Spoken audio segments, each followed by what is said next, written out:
നമസ്കാരം, കൊട്ടാരക്കര മീഡിയയിലേക്ക് സ്വാഗതം. സോഫ്റ്റ്വെയർ അപ്ഡേറ്റിന് ശേഷം ഐഫോണുകളുടെ പെർഫോമൻസിൽ തകരാറുള്ളതായുള്ള ഉപഭോക്താക്കളുടെ പരാതിയിൽ ഇടപെട്ട് കേന്ദ്രം. iOS 18+ അപ്ഡേറ്റിന് പിന്നാലെ പ്രശ്നങ്ങൾ നേരിടുന്നതായുള്ള പരാതിയിൽ വിശദീകരണം ചോദിച്ചാണ് കേന്ദ്ര സർക്കാർ കമ്പനിക്ക് നോട്ടീസ് അയച്ചത്.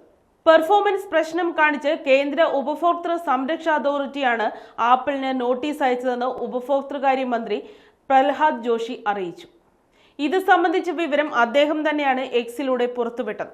അപ്ഡേറ്റിന് ശേഷമുള്ള സാങ്കേതിക തകരാറിനെ കുറിച്ച് നിരവധി പരാതികൾ ദേശീയ ഉപഭോക്തൃ ഹെൽപ്പ് ലൈനിൽ ലഭിച്ചതായി വാർത്താ ഏജൻസിയായ PTI റിപ്പോർട്ട് ചെയ്തിരുന്നു.